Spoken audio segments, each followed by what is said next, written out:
just an administrative matter. Bicameral conference for the NLRC bill.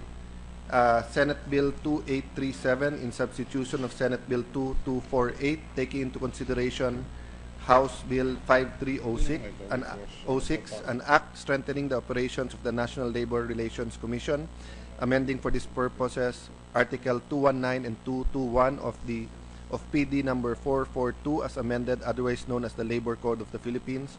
For the majority, Mr. President, Senator Angara, Senator Aquino, Senator Loren Legarda, and for the minority, Senator Nancy Binay.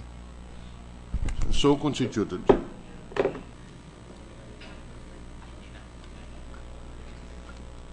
Mr. President, Senator Angara for a manifestation. Senator Angara is recognized. Thank you, Mr. President, distinguished Majority Leader.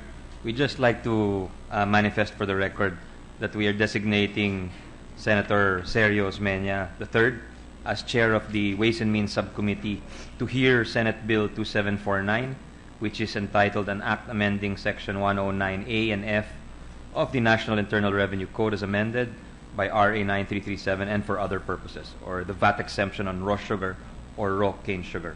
I so move, Mr. President. So constituted.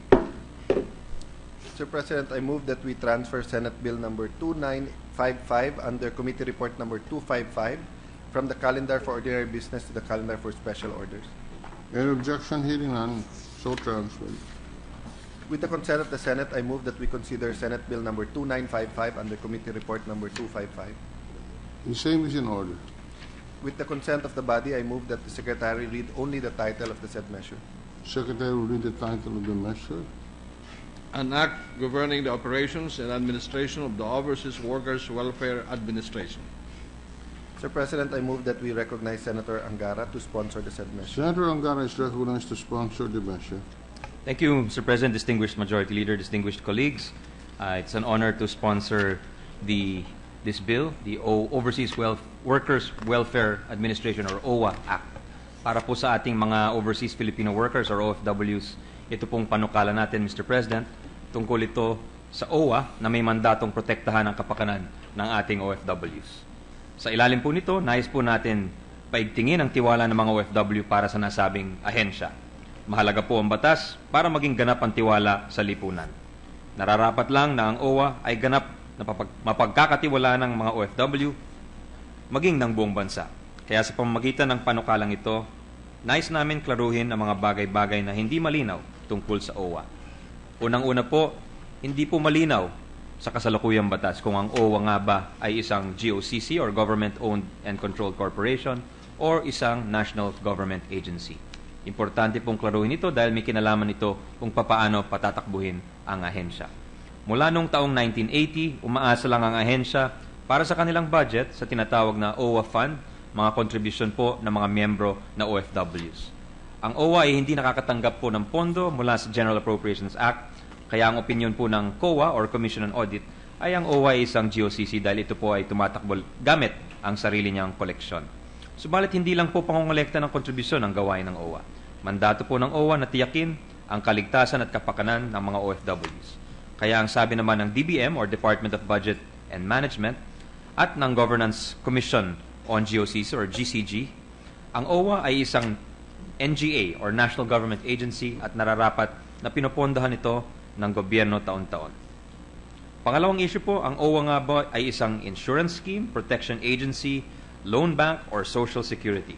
Halo-halo po ang mga programa at serbisyo ng OWA para sa mga OFWs, pero dahil limitado ang pondo, walang katiyakan na palaging may papagpatuloy ang mga ito. May duda kung kaya ng OWA na magpautang, magbigay ng insurance sa social security, magpatakbo ng scholarship, at magsagawa ng mga livelihood programs. Nandito din po, Mr. President, ang issue ng pagmamayari ng trust fund ng OWA at kung paano nga ba itong dapat gamitin o gastusin. May ilang katanungan na kung sino ang nagmamayari sa pondo ng OWA na ngayon ay mahigit sa 18 billion pesos. Sakali bang mawala ang OWA, kanino mapupunta ang malaking halaga na ito? Sa gobyerno po ba o ibabalik sa mga OFWs? Pang-apat, tanong nga ng ilan, at ito po ang pang-apat na issue, sapat ba ang representasyon ng ating mga OFWs sa OWA?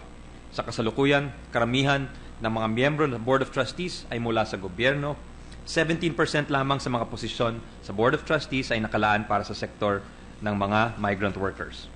Wala rin pong nakatakdang paraan para makipag-ugnayan o makipagkonsultasyon ng OWA Board sa mga miyembro nito on a regular basis.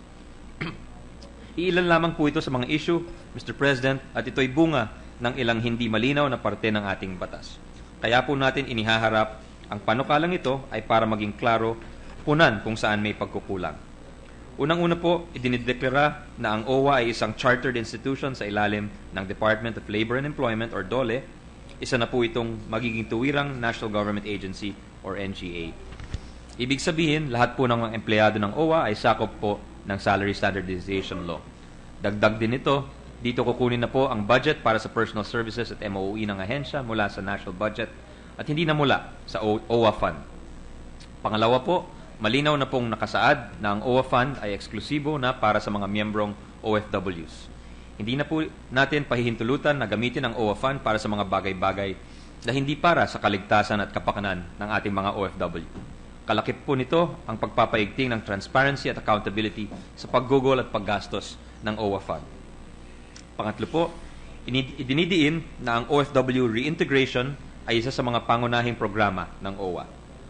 Idinideklara rin natin bilang isang attached office ng OWA ang NRCO or National Reintegration Center for OFWs na pamumunuan po ng isang executive director sa ilalim po ng OWA administrator.